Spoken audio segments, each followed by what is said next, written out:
It's possible that the Galaxy S24 Ultra will outperform the iPhone 15 Pro in terms of graphics performance. And the reason for it is because a leak suggests the Snapdragon 8 Gen 3 CPU may have a GPU that is up to 50% quicker. Satellite connection was one rumored Galaxy S23 feature that didn't make an appearance in this year's smartphones. Sam Love anticipates that this will change with the release of the Galaxy S24 Ultra, enabling that phone to compete with an iPhone 14 feature that enables users to send emergency texts even when they are not connected to a cellular network. It's unclear if that would be a feature reserved for the Ultra or whether Samsung would take a page from Apple and make satellite connection a feature available on all of its flagship models.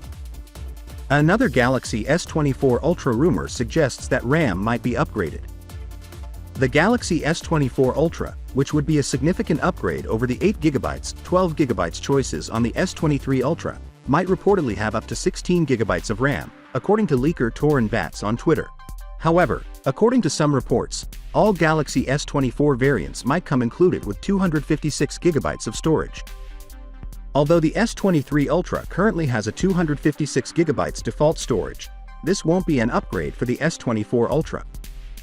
Nonetheless, it's encouraging to know that we won't be moving backwards in 2019. We have a ton of space to fill in the gaps with features we want to see given how few Galaxy S24 Ultra speculations there are right now. Even though the Galaxy S23 Ultra is a powerful phone, there are still several areas where Samsung might make improvements.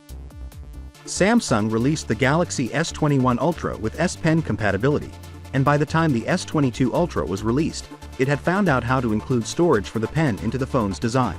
However, due to Samsung's attention being diverted elsewhere, S Pen enhancements with the Galaxy S23 Ultra were non-existent. We anticipate that the Galaxy S24 Ultra will give the S Pen greater attention and support for new features. New S Pen Air actions or even remote control of more Galaxy S23 Ultra features might be among them. Even while other Android phones, most notably those like the OnePlus 11, allow you to top up your phone significantly quicker, the Galaxy S23 Ultra remain tethered to 45-watt charging. We would want to see charging rates more in line with a phone with a name like Ultra. Finally, what are your thoughts about it? So with that being said, let me know your thought in the comment below, and if you are new here, please subscribe. Peace out.